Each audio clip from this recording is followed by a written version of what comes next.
We got some leftover corned beef from last night, and we have some baby new potatoes, and also we're gonna put some medium screaming onions in, and we're gonna lay it right on top, if we can, nice and neatly, on top of the corned beef, so it warms up as it goes and it doesn't overcook. But anyway, check this out. We're gonna toss it in just a little bit to incorporate it better, but we're also gonna put some eggs on top.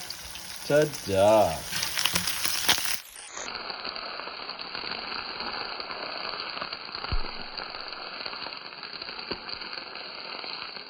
Oh wow, that looks really good. Corned beef really crisped up a little, a bit, and the onions caramelized a little, and the potatoes got all yummy and toasty and delicious looking.